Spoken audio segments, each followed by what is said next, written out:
Donc n'hésitez pas. Et comme tous les jeudis, c'est l'heure d'accueillir notre chroniqueuse du jeudi. Après ça.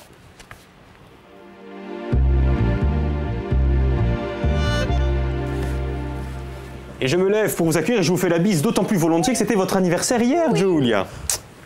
On a vu votre superbe portrait dans la première partie de l'émission. Merci, je remercie Diane d'avoir soulevé que hier j'ai vieilli. Oui, Aujourd'hui, après l'émission et puis j'attends mon cadeau. Un magnifique tablier. C'est fort. Une surprise. Julia, vous connaissez Jean-Christophe parce que vous avez fait un tournage ensemble là. Vous commencez à bien vous connaître. Oui. Pardon? Tutoie maintenant. Ah, carrément. Carrément. Et donc voilà, on est allé avec Jean-Christophe parce que la photographie, c'est un art quand même assez complexe. On l'a vu un petit peu avant. Pour tous ceux qui n'avaient pas tout à fait bien saisi, on a essayé de rendre ça un peu plus simple et un peu plus sympathique aussi. Donc avec Jean-Christophe, pour réaliser un portrait, on est parti... à quel endroit d'ailleurs, Jean-Christophe? Vous m'avez donné rendez-vous dans une gare désaffectée. Ouais. Et pourquoi? À Caldani, tu veux, parce que c'est un petit lieu un peu décalé qui me semblait sympathique pour faire une petite séance de portrait. Bon, très bien. Qui est pas spécialement beau, parce que voilà, c'est. Mais vous avez parlé avant d'y aller tous les deux ou pas? Non, mais c'est vrai que c'était un beau décor pour l'idée qu'on en a eue. Et donc, du coup, on a fait des photos. On va essayer de vous montrer un peu ce que cette séance shooting a donné. Voyons ce qui se passe dans Il était une fois dans l'Est d'Ajaccio.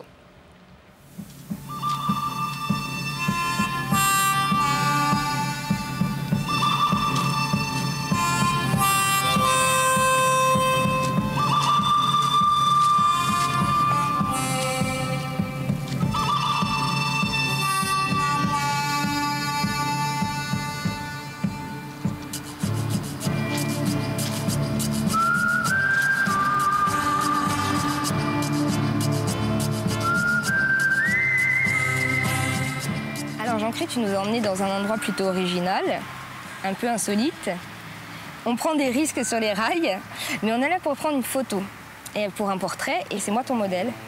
Donc on va essayer de rendre ça bien, mais moi j'ai jamais fait ça, et je suis pas très photogénique. Ah, la photogénie. On va rebondir là-dessus justement, parce que c'est ce que disent les trois quarts des modèles qu'on va photographier.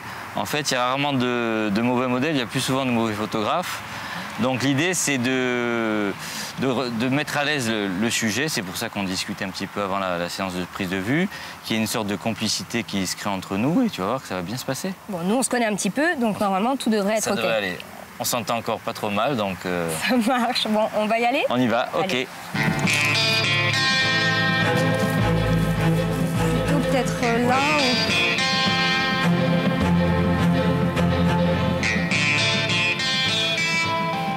On pourrait prendre la photo là, je pense.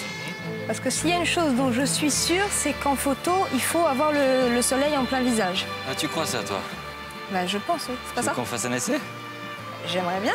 Allez, allons-y.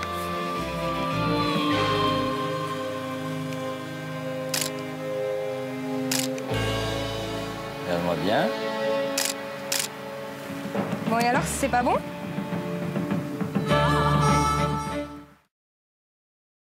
Non, c'est pas bon.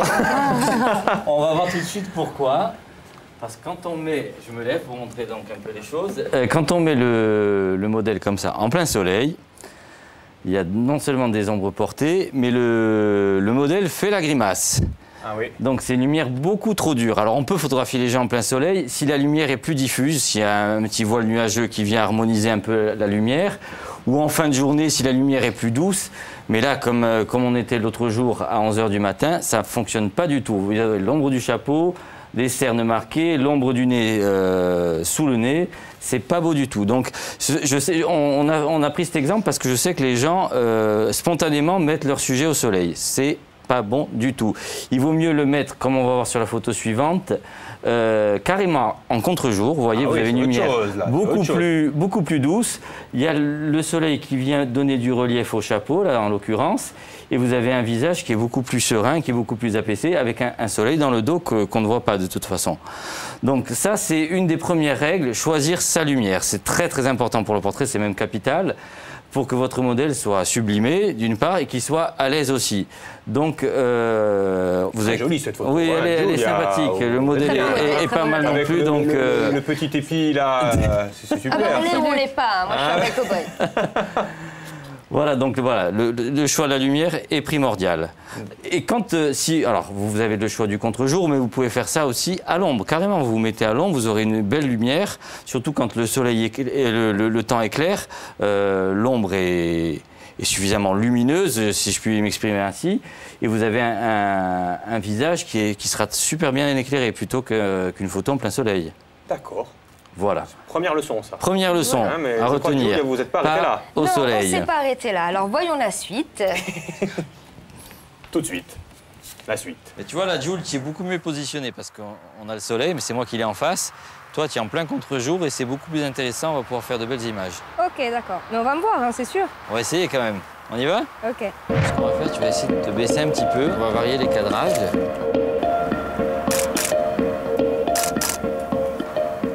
Est-ce qu'il faut que j'ai une attitude spéciale? Non, là, c'est bien comme ça. Il a l'air un peu plus grave. C'est Calamity Jane, quand même. Voilà, joue avec ton chapeau.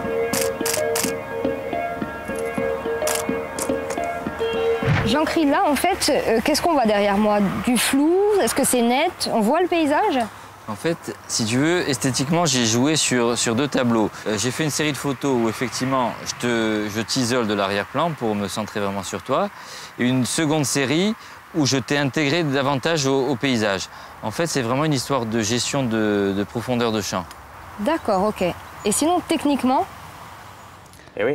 Alors, techniquement, voilà. Vous avez un peu devancé tout à l'heure sur la profondeur de champ. Donc, on va y revenir cette fois-ci plus en détail et plus simplement avec cette série de 3 photographies avec quasiment le même cadrage. Et on en revient aux valeurs de diaphragme dont nous parlions en première partie. D'accord. Donc, j'y vois plus clair. Là, voilà. 2,8, 5,6 et 11. On voit la différence. En jouant sur le diaphragme, donc vous allez isoler plus ou moins votre modèle de son arrière-plan. Alors là, on est sur un cadrage à l'américaine, enfin on verra tout à l'heure les cadrages, mais on a un cadrage américain qui nous permet de voir un arrière-plan, ce qui n'est pas toujours le cas. Mais dans le cas où vous voulez suggérer l'arrière-plan, vous avez une variété possible de zones de netteté. Alors effectivement, si vous ouvrez votre objectif à 2,8, enfin, ou à l'ouverture maximum de votre objectif, vous allez isoler votre arrière-plan votre sujet par un arrière-plan flou. Si vous fermez un petit peu votre diaphragme, vous voyez tout de suite que l'arrière-plan devient déjà un petit peu plus net. Et si carrément vous fermez jusqu'à 11, 16, même beaucoup plus, carrément vous avez votre arrière-plan parfaitement net. Alors que Julia reste, elle, toujours la même. Hein, reste toujours la même parce que la mise au point est faite sur Jules. Ce n'est pas un problème de mise au point, c'est un problème de zone de netteté plus ou moins étendue. D'accord. Donc ça n'a rien à voir avec la mise au point. La mise au point est toujours faite sur le visage de Jules, c'est simplement notre arrière-plan qui est plus ou moins net. Sachant quand même que pour un portrait n'est pas un paysage, donc suggérer l'arrière-plan c'est bien, comme ici, éventuellement comme ici. Après, quand ça redevient trop net, c'est plus un portrait, c'est un paysage avec un personnage dessus. Exactement, surtout que là, voilà. notre œil est même plus attiré par la garde. Tout à fait, voilà. On perturbe la lecture de l'image, donc c'est pas le but. Là, on a fait les 3 variantes pour expliquer au grand public, aux téléspectateurs, mais le but, c'est quand même de faire un portrait. Donc un portrait, c'est le sujet qui prime sur le paysage. Donc vous choisiriez lequel, là? 6, non? Moi, oui, sur un cadrage plus large comme ça, éventuellement 5, 6 ou 4, un petit peu. Parce que suivant vos ouvertures, vous avez des degrés vraiment... Enfin, il y a des paliers vraiment marqués. Oui. Donc ça, c'est avec l'expérience que vous apprenez à jouer sur votre diaphragme.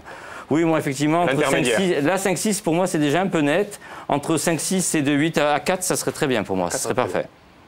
Julia, vous avez pris la pause. Vous avez continué de prendre la pause ou pas, d'ailleurs? Attendez, on a pris la pause, mais pour l'anecdote, on a passé 3-4 heures sur ces rails, complètement sereinement. On était en pleine ligne droite, donc on s'est dit qu'on ne craignait rien. On a tourné ce petit reportage, et juste quand on a remballé tout le matériel, la Micheline est passée, on ne l'a pas vue arriver. Et elle est passée à une vitesse... Ouais, ah ouais. on ne l'a pas entendue arriver. Prime de risque, donc. Vraiment, on a failli assister à une réactu, en fait. On rigole, mais on rigole pas, quoi. Voilà, donc on est prêt à tout pour INSEM. On va regarder la suite du petit sujet. Super, super. Voilà, génial. Regarde un petit peu sur ta droite. Super. Alors, regarde-moi. Légèrement de 3/4. Voilà, super. super. Vraiment l'air Calamity Jane. Hein. Vas-y, ouais, joue avec le chapeau, joue avec les accessoires, super.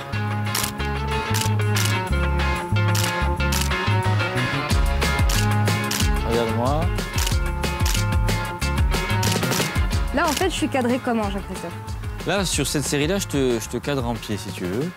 Mais après, tu peux... On va faire différents types de cadrage. Il n'y a qu'une seule sorte de cadrage, il en existe combien? Il y a 5 types de cadrage. 5 types de cadrage, donc.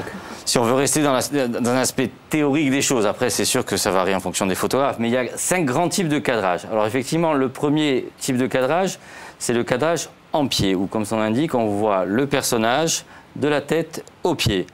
Alors, c'est le genre de cadrage que l'on choisit pour, justement, cette fois-ci, suggérer l'arrière-plan, enfin, intégrer le personnage dans un environnement. Cette photo, je ne sais pas ce que vous en pensez, Diane. Moi, Je la trouve magnifique. Vraiment, enfin, ouais. Là, c'est une garde désaffectée, donc on voulait montrer un peu le côté roots du lieu, le côté un peu... Vous avez réussi, là. Voilà.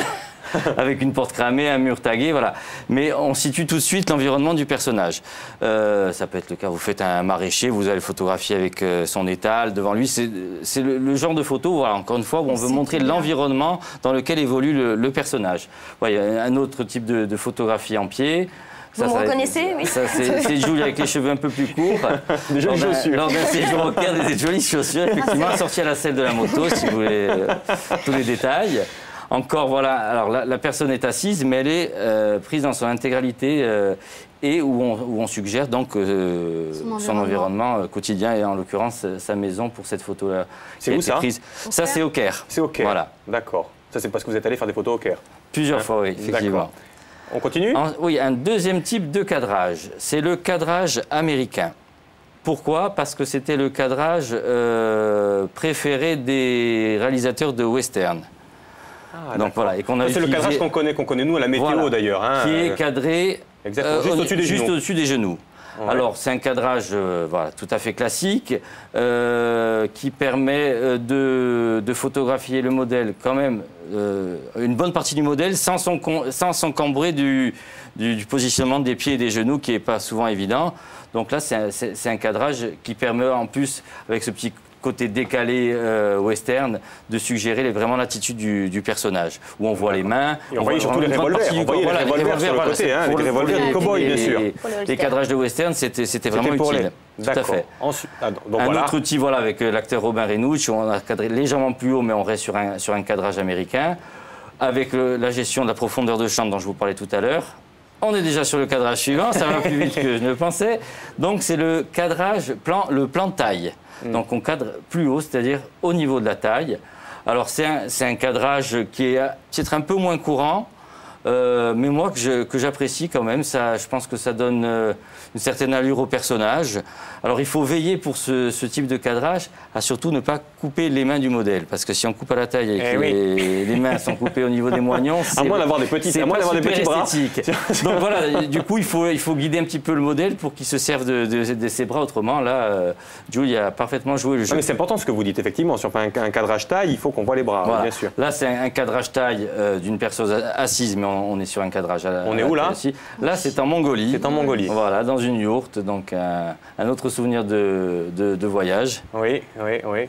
Voilà, pareil, on suggère vraiment la posture générale du personnage sans s'encombrer de la partie basse du corps. Et on voit sa main. Et on voit sa main. On voit sa main. Légèrement coupé pour les besoins du montage, mais on voit sa main. On voit sa main.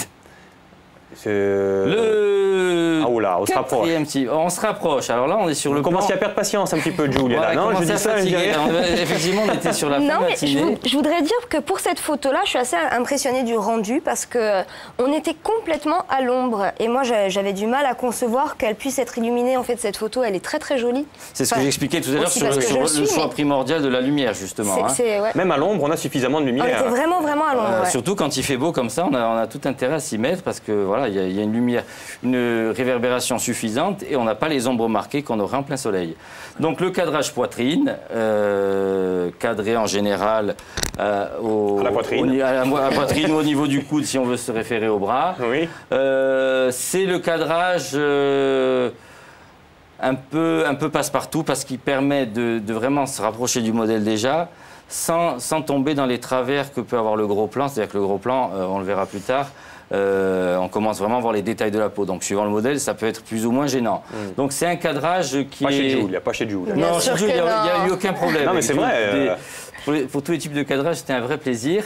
Donc, je crois qu'il y a un autre plan poitrine, voilà, un peu plus de profil. Vous voyez, donc, on disait tout à l'heure sur la profondeur de champ, là, l'arrière-plan est tout à fait anecdotique. Il sert de faire donc valoir. Vous avez quoi comme diaphragme, là, par exemple? Là, on est sur un diaphragme à 2,8. À 2,8, d'accord, oui, complètement flou derrière. C'est complètement flou derrière. Les planches, un petit peu moins, parce qu'il y a aussi la distance du sujet par rapport à son arrière-plan aussi, qui peut varier sur la zone de netteté. D'accord. Et enfin... encore un cadrage poitrine à l'horizontale. Alors là, c'était avec une séance photo un peu plus décalée avec un autre modèle. On ne peut pas savoir. Bon, je vais choisir évidemment. Et on arrive enfin... C'était une photo, une douce photo. C'est encore un désaffecté, c'est sur l'ancien camp de légionnaires de Corté. C'est mon petit côté pervers. Ça, je pense. Un cadrage poitrine, on le confirme, là, pour le coup. Non, alors là, on arrive sur les cadrages gros plans. Pas très gros plans, gros plans. Donc on a dépassé la zone de la poitrine. C'est vraiment pour se centrer sur le sujet et sur le regard essentiellement. Donc j'ai oublié de le dire tout à l'heure, la mise au point pour un portrait, c'est toujours sur le regard, sur les yeux, bien évidemment. Ah. Oui, c'est très important parce que quand vous avez une profondeur un plan américain, oui, plan c'est le regard. Vous avez une profondeur de champ très faible. Si vous cadrez sur autre chose que sur les yeux, vos yeux vont être flous. Donc, même si les gens n'ont pas des yeux aussi merveilleux que les miens. Que les vôtres, bien évidemment. Non, on fait toujours la mise au point sur les yeux. Ça, c'est capital. Voilà un autre exemple de gros plan. Et j'en profite pour faire un petit rappel de la précédente émission sur la règle des tiers, parce qu'il faut la respecter également. Alors, rapidement, en quelques mots. Voilà. Donc, vous voyez que le regard se situe sur le tiers haut de l'image, et la bouche sur le tiers bas. Et il ne faut pas automatiquement cadrer par rapport, il ne faut pas que le regard soit au centre. Hein. Il ne faut pas qu'il soit au centre, il faut guider le regard, éviter d'être symétrique. Bon, ça après, on commence, je vais me lever, mais vous l'avez bien fait comprendre, hein, on commence à regarder par là. C'est une histoire, une photo. Donc on voit ça et on finit par la bouche. On finit par la bouche. Hein, naturellement le regard, on n'apprend pas à regarder, c'est naturellement. On n'apprend pas à regarder, c'est une attitude naturelle. Et pour nous apprendre à regarder une photo, je vais m'asseoir moi aussi. Ah, on voit encore un portrait. Encore un exemple de cadrage plus gros plan, on a carrément coupé le visage, mais c'est pas gênant parce qu'on fait vraiment un focus sur son œil. Et on la voit différemment. Et on finit par la bouche. Une photo complètement dissymétrique, mais qui n'est pas gênante. Ok. Eh bien, pour apprendre à regarder une photo, un dernier, avec un cadrage plein pot, voilà, avec un joli modèle également. Là, on est encore en plus gros plan. Alors là, on s'est permis de faire un cadrage frontal parce que le visage occupe 90% du cadre. Hein. Très jolie photo. Voilà. C'est du noir et blanc, ça? C'est du noir et blanc. C'est du noir et blanc, c'est magnifique. Et donc, pour apprendre à regarder une photo, comme je le disais, il y a notre amie Léa qui n'est pas là aujourd'hui, mais qui nous fait, à chaque fois qu'elle vient, un petit cours de photo qui nous met en avant un photographe connu avec de belles photos. Apprendre à aimer une photo, c'est Léa, c'est à toi.